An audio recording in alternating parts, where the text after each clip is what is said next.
We are doing much better. We're starting to get the pain under control, and just didn't want everybody to think that while everybody was at Daytona today that I was sitting on my ass here in Charlotte. So just got on the treadmill for a little while, and supposed to be on it 2 or 3 times a day, and so watching my Palladia channel and listening to my music and doing some walking today. So the walking actually feels pretty good for my back right now. So they either want me laying flat on my back or walking. They don't want me sitting up or standing in one spot. So if I'm up, I gotta be walking. If I'm not up, I gotta be laying down. So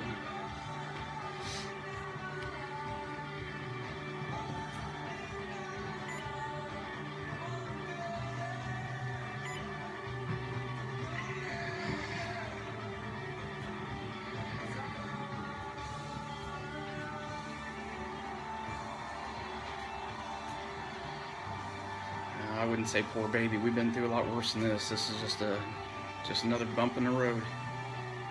So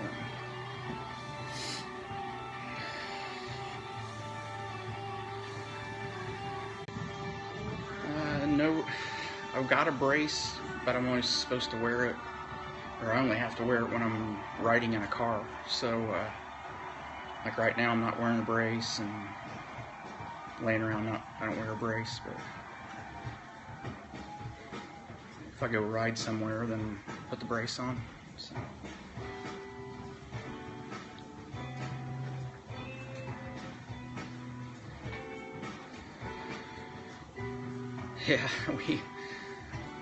Yeah, before I went over the lip of that dune, it was pretty fun. So Greg Biffle and Jeff Gordon and Ray Evernham and Rusty Wallace and Don the Snake Burdone, we were all out there having a big time with Ron Pratt. So really cool guy, and a lot of fun hanging out with those guys for a couple days. So.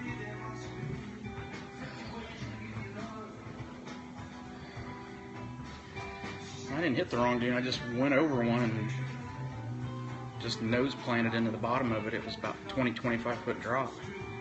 So wasn't exactly what I had planned when I went over the lip of it. I didn't think it was straight down on the other side. Yeah, I don't think I'm going to be able to, I don't think they're going to let me go to Daytona. So, like I said, the doctors want me either walking or in bed right now. I'm really not supposed to be doing much of anything. I went to the shop the other day just to see everybody before they finished getting ready to go to Daytona, and I've been racing RC cars one night just to get out of the house. So been out doing a couple little things other than just sitting here.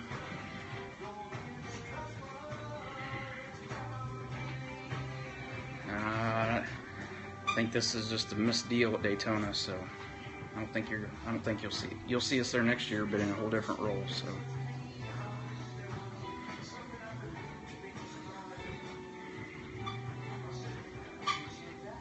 yeah, I remember seeing Seth Enslow. That was one of the first videos I saw of the dunes, and he had a big wreck, so I think his was a little worse than mine. Definitely was going faster. It's hard to, it's like I told the guys at the shop when I got there, it's pretty hard to make a story about breaking your back sound cool when you're only going 5 miles an hour. So hard to make that sound cool at all.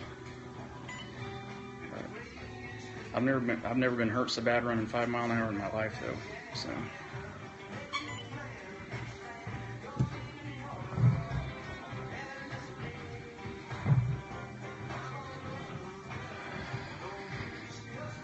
I don't know how much. I'm probably not going to get to as many dirt tracks as I want to this year, but mean, I'll still get to a bunch of the All-Star Circuit of Champions races and Eldora races, but you know, when I'm able to get back to the Cup track, I'm going to focus 100% on that and not go do a bunch of other stuff this year. And since it's last year, I want to make sure I put everything into it I can.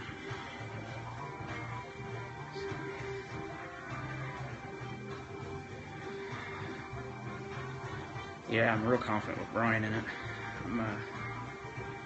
He came over the other morning before he had a meeting in Charlotte. I think he was on his way to, but he came over and hung out for a while.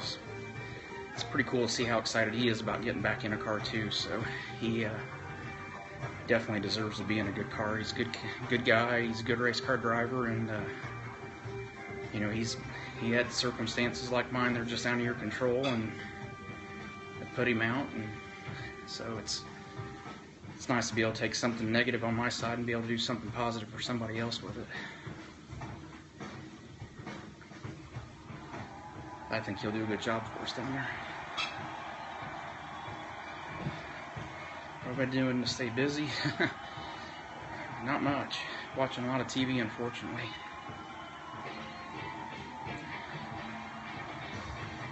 So, I gotta grab this call, guys. I'll get back on here in just a minute. Give me a couple minutes.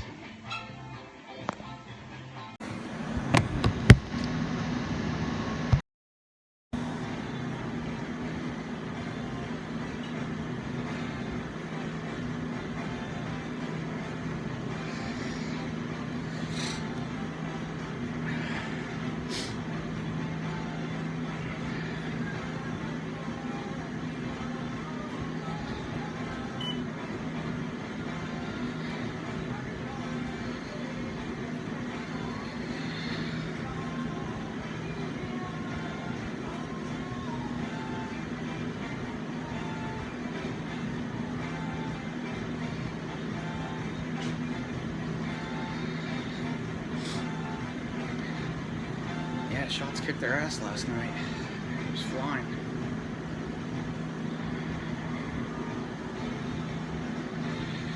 Yeah, I haven't seen my buddy Kevin for a while.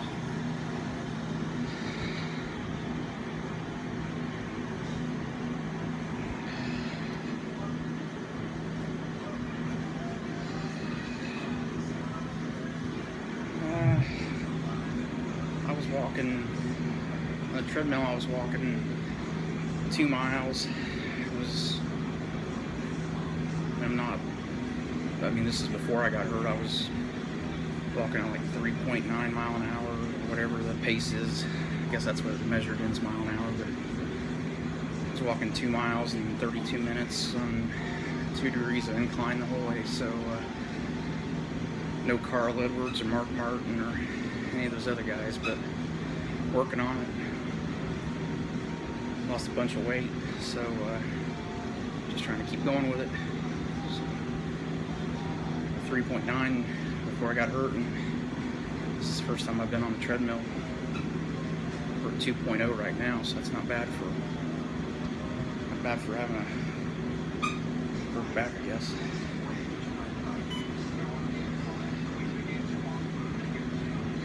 Nah, I gotta stay in Charlotte.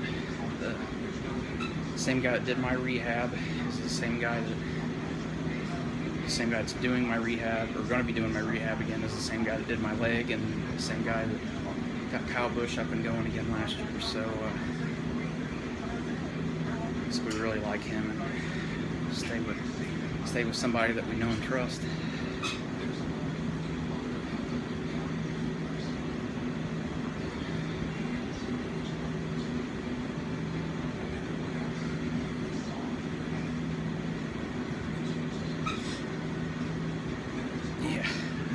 Making that 2 for 2 for him. Well, I don't know, he's 1 for 2 right now.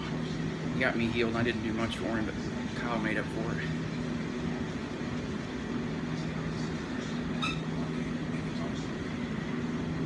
I have no idea what that one just said. Yeah, that's what the doctors keep telling me, is not to overdo it. So it's like being a caged animal right now. It's like I was up and going and feeling good before I got hurt, and so it's hard to just go back to laying around.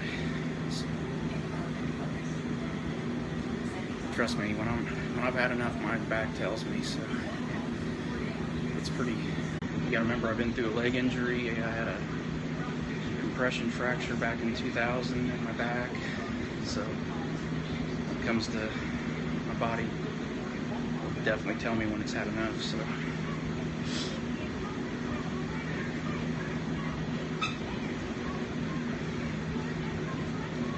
accident didn't do anything to my leg, just my back. Like I said, we were only going 5 miles an hour, so.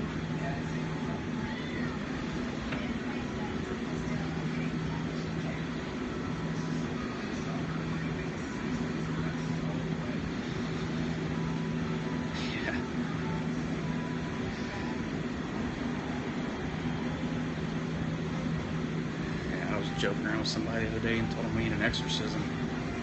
Definitely a demon inside me that keeps getting me hurt.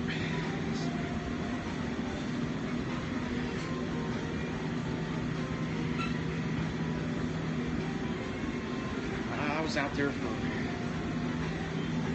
was laying out there for 2 hours actually, but we were in a big group and we were going a long way, and I was actually in the back of the group when I got hurt, so nobody knew I got hurt. But they, as soon as they realized I wasn't with the group, they knew something happened, that either the car broke or something, so they came back and got me all fixed up.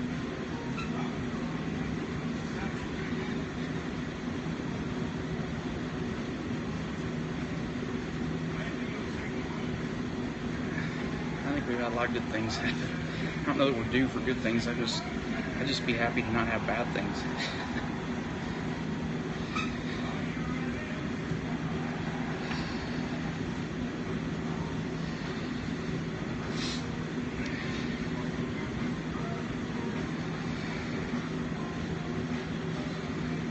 Oh yeah, I get healed up, I'll be back.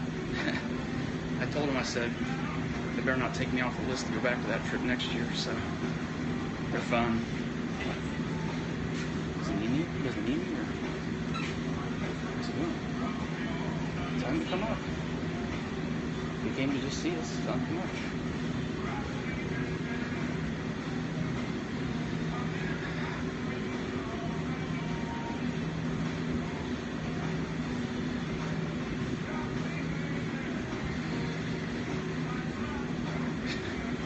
Oh yeah, I used a flamethrower yesterday when I was out and about.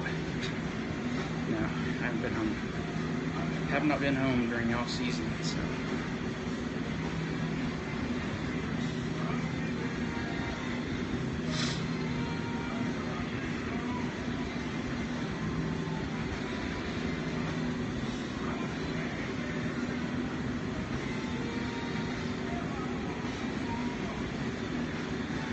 Couldn't call for help because we didn't have radios and there's no cell signal in the dunes. So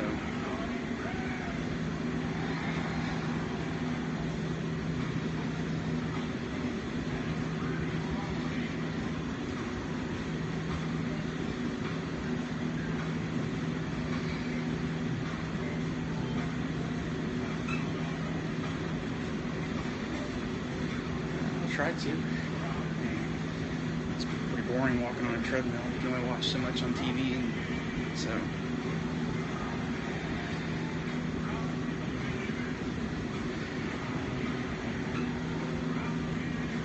yeah, I'm ready to be racing too. So it won't be long. I'll be back at it.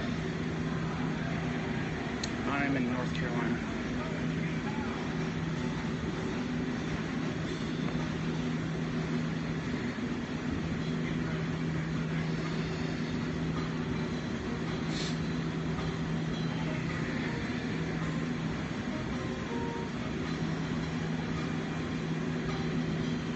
Yeah, Ray Abraham was the one that went in the helicopter with me and was at the hospital and helped me get checked in and everything. So him and Jeff Gordon and Don Perdome and Ron Pratt were the 4 guys that got to me to get me out of there, and they all were rock stars getting me out. So they did an awesome job and making sure that we didn't do anything else to hurt us while we were trying to get out.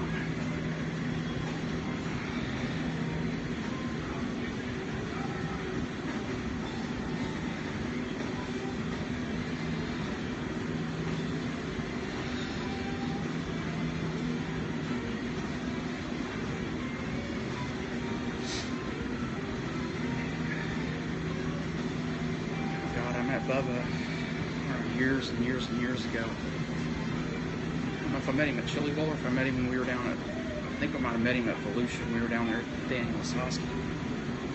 So, I've lost 22 pounds since December 1st.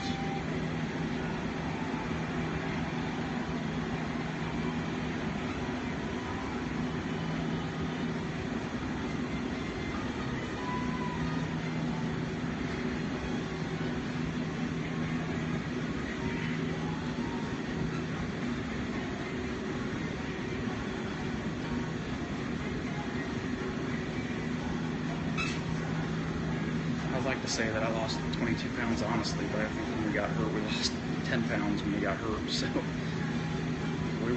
we were on our way losing weight anyway, so.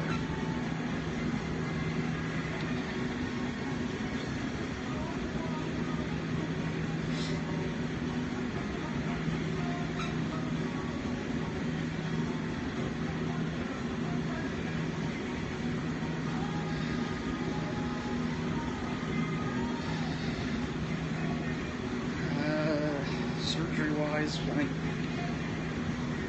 think they're planning on taking just like, I don't even know how to describe it. It's like 2 small rods in my back. There's 6 screws in there. They're planning on taking those out, I think, at the end of the year. I'm not 100% sure, but I think when we do that, we're going to take the rod out of my leg too and just do it all in one deal and get all the hardware out, and we'll be done with it.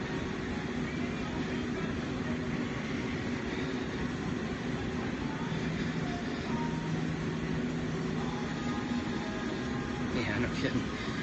Yeah, flying in your own plane's definitely a benefit when you're hurt.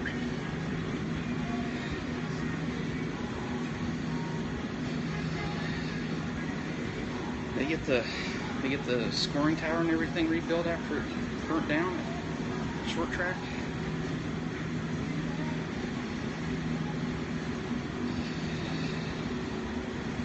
No, I'm not doing another season since this happened. Made my decision, and that's it.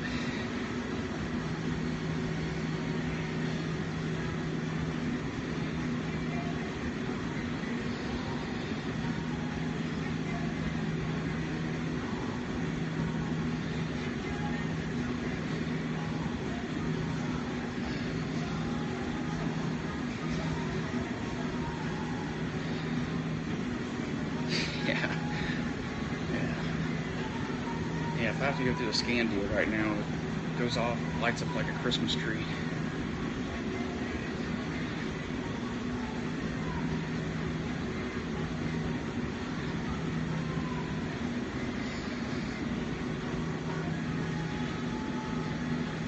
I haven't heard about the new road course in New York. They already got a good road course in New York. I don't know why they need to build another one. I'm not calling into any racing shows right now.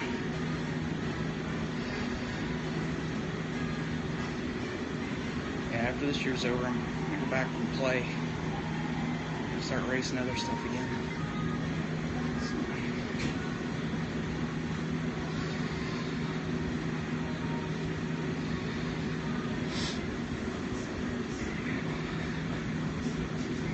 Yeah, I'm pretty sure I'm going to be at Lebanon Valley for the All-Star race, yeah. Yeah, a little bit of pain, but it's actually probably one of the best things you can do is to get up and get moving, so.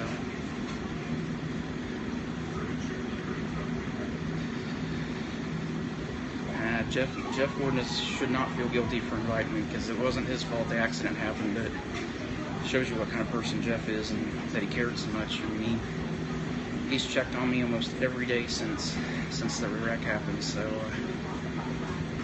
I mean, he was a rock star.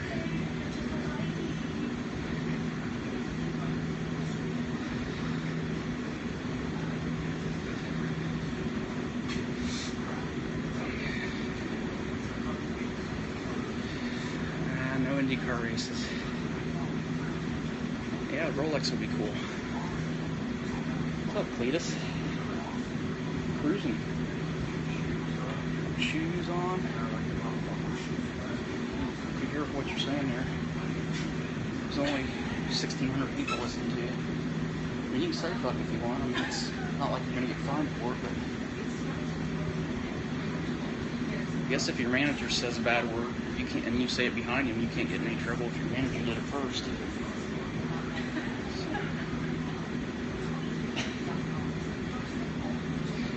I'm at 2.1. When I'm normally walking, I'm at 3.9. But I'm not normally holding on to it. You just had a minimum of 15 minutes.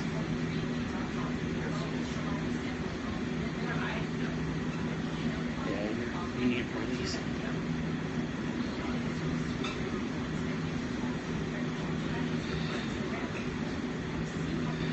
Max is good. Max is actually one of the guys at the shop is watching Max while we're. Something I said, you leaving or? You know what? Oh, okay. Oh yeah, somebody said it's on 11:30. You want to try to run this remote? Last thing I want to do is grab a remote, look at the TV, and bust my ass here. Yeah, that's everybody watching. a good idea.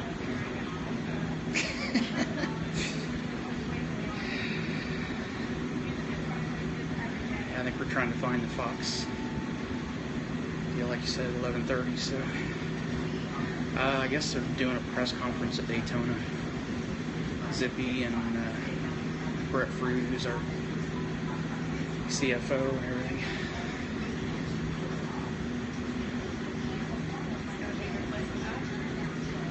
God, let's hope so.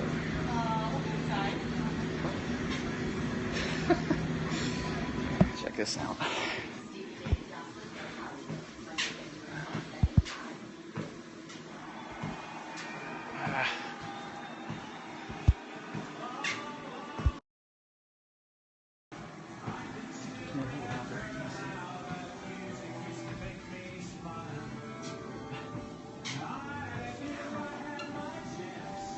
Showing these scars too when you're done showing the snow. Mm-hmm.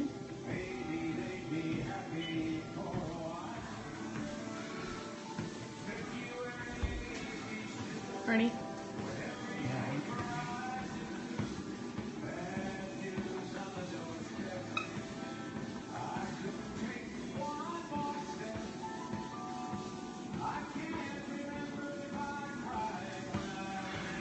Switch it back around and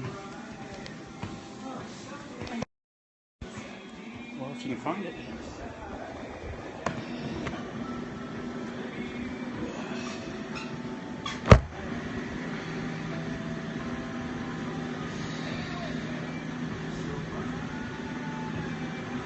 It's either what happened? It's supposed to be on 11:30. It's 11:31.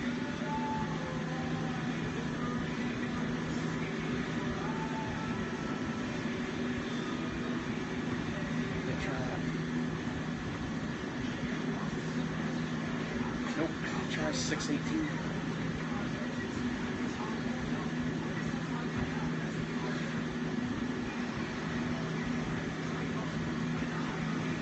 Yeah, apparently. Somebody just said they don't think it's live, so might just be on the internet or something instead.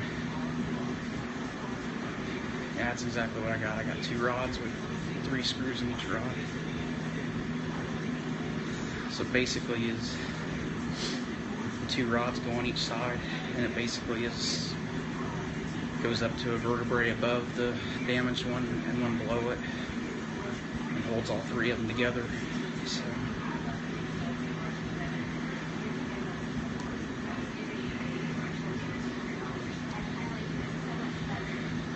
it's at NASCAR.com. Somebody just said, huh?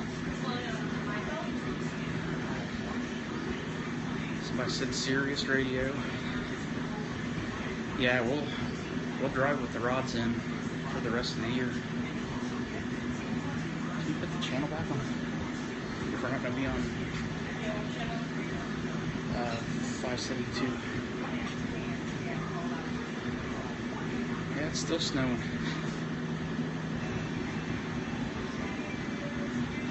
Vickers is my replacement boss.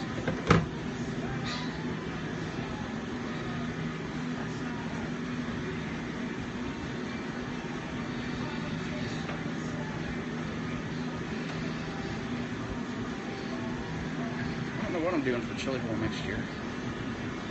I think he wants me to work again. So, I like working with those guys. I mean, it's as much as I love racing Chili Bowl, it's pretty cool to have all that responsibility of 4 of us having to make sure that track's good for 6 straight days. It's pretty competitive in itself.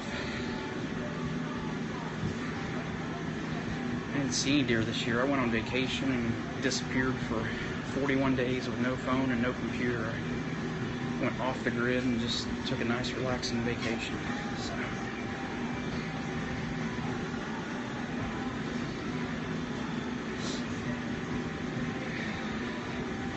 I hope I get to Brownstown. I like that place.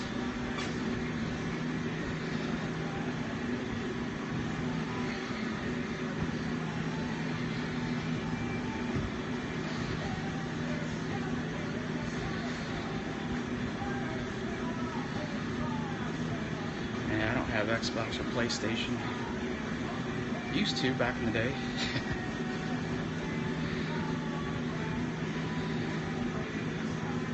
Ended up having about 5 real jobs and didn't have time to do it anymore. When am I getting married to who? I'm not even dating anybody. How would I be getting married?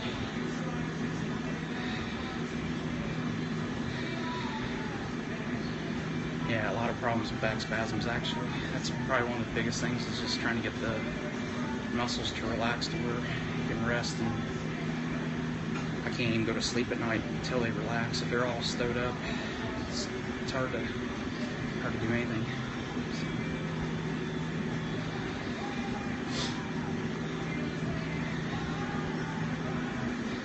Yeah, I think they gave me Valium at the hospital to get it to chill out, so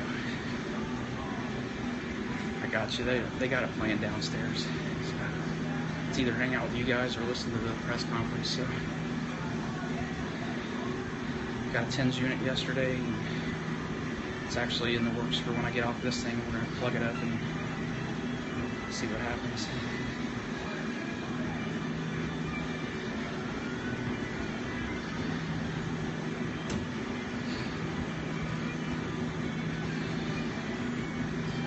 Because Vickers is good at Daytona, and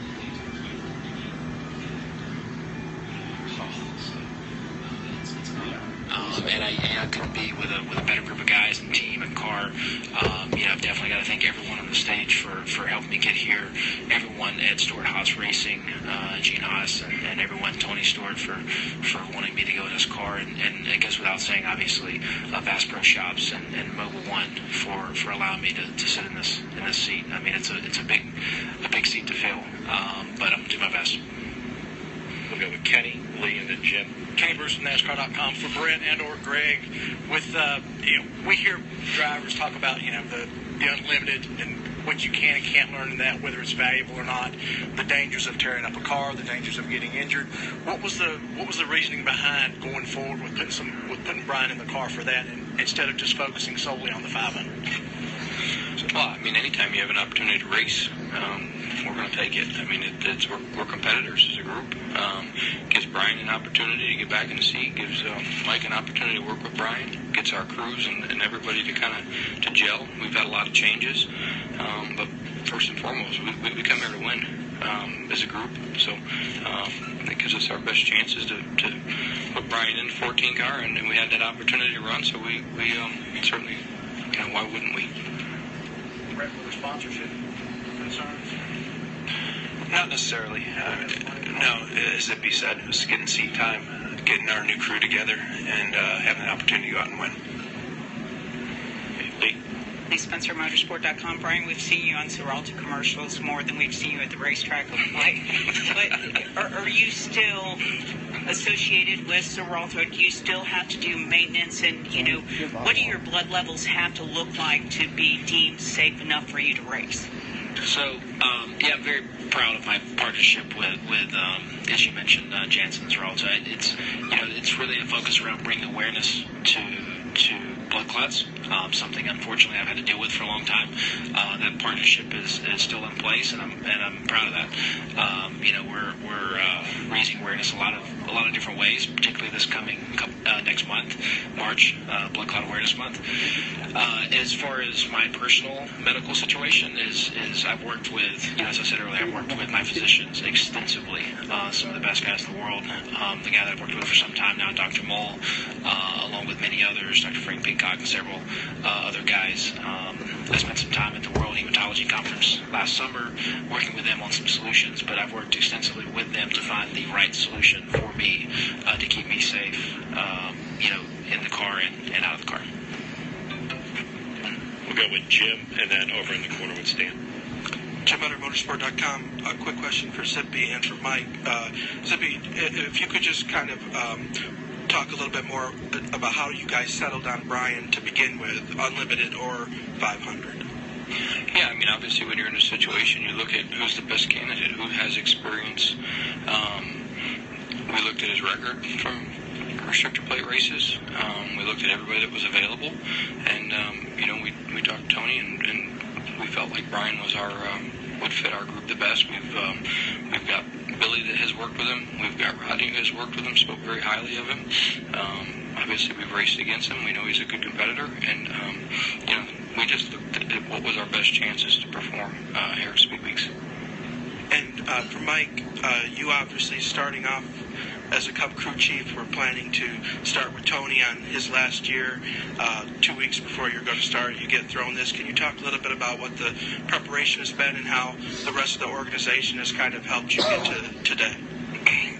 Yeah, at the end of the day, our job as a team is the same. We're trying to build the best cars we can and go out there and compete, perform the best we can, get every point we can every day, and compete for wins. So that perspective, it hasn't changed. Obviously, there's a little bit on the seat side of things and driver comfort and so forth, but the whole organization, Stewart-Haas, has a lot of great people that have really come together and worked hard over the past few days to really make this happen. Okay, Stan.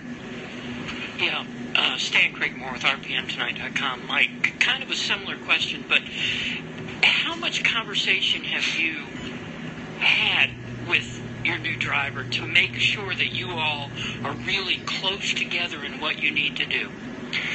Well, obviously it's been quite limited, but we've been texting a lot. We went to lunch one day, went to dinner one night, so it's going to keep continuing to grow throughout the week. The good news is it's Speed Weeks. It's a little more relaxed in some senses. You have a lot more time to take your approach at the 500, so I think we'll be well prepared by the time we get to the 500. Okay, we're going to come back here on this side to, Jerry and then Claire. Jerry Jordan, Performance Racing Network, and Kicking the Tires. Brent, for you or Greg, can you talk about the fluidity of this situation with Tony? We saw him, working out on the treadmill a while ago. What are his plans, and how long is this deal with Brian? And does Tony have any other surgeries or anything like that that he needs to do before he can come back? Yeah, no surgeries. Obviously Tony had an impactful injury, and the surgery was very important in the rehabilitation and the healing process. You've seen pictures. I think he was on Periscope today on the treadmill, ready to go. He was itching to get in the car about 2 weeks ago, and he's itching to get in the car again. So we're taking it day by day. We don't have a timetable right now. It's gonna be up to his doctors and how quickly his bone's healing, and I know there won't be for a lack of effort on his part to get back in the race car. As far as Brian, right now obviously the situation is fluid. A lot of different scenarios and tentacles to every decision we're making. So we wanted to focus on Speed Weeks and give ourselves the best opportunity to come in here and win tomorrow night, win the Daytona 500, and then we'll figure out Atlanta and the rest, and hopefully get Tony back in the car as soon as possible. We'll go here to Claire. Claire B. Lang, Sirius XM NASCAR Radio. Brian, I played a clip on the air last night of you last spring at Auto Club talking about getting out of the car, and you said, I love racing. I don't love it more than my wife. It's not my whole life, but it's what I want to do, and I'm going to come back. And it was pretty powerful. What kind of a story is this, that you were able to come back, get this opportunity, and race, at Daytona? Well, I guess everybody's perspective is different. For me, it's huge. I didn't think, I wasn't sure if I would ever race again. And especially at that moment in time, as the year progressed and as I started working towards finding solutions to make it a possibility, I realized that it was very much a possibility. And it was the last 5-6 years of my life have been, a roller coaster, to say the least. As race car drivers, we're obviously willing to take a certain level of risk. But what I'm not willing to do is take undue risk, and I'm not now. That's the reason. My doctors approved me to come back racing with the plan that we developed. So I can't wait to get back in the race car. For me, it's one day at a time. I mean, I've learned, so many times that you can only plan so far ahead, and you just live life to the fullest. You enjoy it. You make reasonable decisions. Everyone's risk tolerance is different, but I love what I do. I love this. I'm going to love what's next, whatever that may be. And right now I'm just focused on enjoying the Daytona 500. I think a lot of these guys get in these cars and we're so caught up in the moment, the future, and everything else, they don't, stop to think that it may be their last time, just to kind of really enjoy it. And I can assure you, when the green drops next Sunday, I'm going to enjoy it as much more than anyone on that racetrack. And if I've got another 5 or 10 Daytona 500s in me, then great. And if it's the last one, that's fine too. I'm very fortunate. I have gone through a lot, but I've learned so much through all those experiences as a person and grown. And I couldn't be happier in my life. And as you mentioned, my lovely wife, who has supported me through so much the last couple of years, I do not envy her situation. I think I've put her through more than she certainly ever deserves. But she's not wavered. She supported me. She obviously wants me to be safe as much or maybe more than I do. But she also wants me to be happy. And I'm happy right now. I'm loving it. I'm back, and I can't wait to work with these guys. I spent some time with Mike. Great guy. I'm actually excited that it's his first race as a crew chief. We're going to grow together. We're going to learn together. It's going to be a lot of fun, and hopefully we're going to put this Bass Pro Shouts Mobile 1 in victory lane. It's a pretty cool opportunity. So, Okay, we'll go with Tom. Hi, Brian. Tom Jensen, FoxSports.com. Congratulations on getting the ride. Being out of the seat for almost a year and coming to a new team, coming to the most high-profile race of the year. What do you think your biggest challenges are, and how long will it come back to you? Good, fair question. I 5 years ago I said I don't know. Having done this several times now, I feel like I have a pretty good feel for it. Unfortunately, as Rodney and Mike and I were talking the other day in the shop, Rodney thinks he's not sure that I don't race better when I've been off for 12 months. We had, I don't know, a string of top fives and a win, after being out of the seat for a while, running part-time. So, there's certainly something to experience and seat time. There's no question about it. But my first race in NASCAR was 2001. So I've been to Daytona before, and I learned a lot through those years, and I'm sure it'll take me a half a lap or so to get warmed up. But I feel confident that from my past experience of being out of the car for 3 months or 6 months or even up to 11 months before, I don't think it'll be a problem at all. Hey, Jordan, did you still have a question? Okay, Chris, and then we'll go back. Chris, Bob, and then Lewis. Chris Knight, catchfence.com for Brett. Are you at liberty to discuss the other potential candidates that were considered for Speed Weeks 2016? I suppose I'm at liberty. There was plenty of candidates, and a lot of good racers out there, a lot of young racers. But ultimately, we came here to win, and we feel the guy to my right can get it done for us, and that's where we ended up. Bob Parker's ESPN, a couple for Brett. Is there a reason why you just haven't named Brian the interim for beyond this week? Are you looking at other drivers, or was it just the quickness that you had to get it done? And then also, do you have a charter yet for the 41? And if you did, how much did you pay for it? I'll start with the last question. We're working through the finishing touches of the charter. The 41 will be on the track today. As far as what we paid for it, Rob's a fairly reasonable guy, well-traveled, enjoys cars, fine dining. So we ended up coming to an agreement. We're going to give him lifetime supply of Mobil 1 for his cars. And we're going to deliver Jimmy John's and Busch beer for the next 2 years. Good deal. What was the first one? Why not just make Brian the interim driver for the entire? Yeah, it's fluid. Want to understand the timing on Tony first, and then obviously we've got multiple partners and different considerations with our respective sponsors. So still working through that. Don't be surprised to see Brian in the car again, and we may also have other drivers. So we'll let you know when we get to that point. Lewis Frank of Reuters. Brian, taking Tom Jensen's question one step further, what's the biggest challenge of getting back in the car and running 500-miler next Sunday? Staying out of the big one. I talked to the guys about it. I said, man, I don't know how you feel about this, but I'm not down for the ride in the back thing. I think we just go to the front and stay there. That's kind of my plan. I don't know what. I've stayed in great shape. I've always been a fit person, an active person. I spend a lot of time outdoors. I hike a lot, climb a lot, ski, fish, hunt, actually. It's one of the first questions I got. So, do you hunt or fish? I was like, yes, I do quite a bit, actually. So I usually do some big game hunting, every year and do a lot of fishing, particularly fly fishing. But I love to hike and climb. So I was training for, I was already training for a skinning trip. Skinning is where you hike, basically. You put skins on the bottom of your skis and you hike up the mountain and then ski down. So we had this, myself and some friends had this Alaskan trip. We were going to do about 6,000 to 8,000 feet a day for 8 days. And then this fall, in September, I've got a climb coming. It's called the Grand Traverse.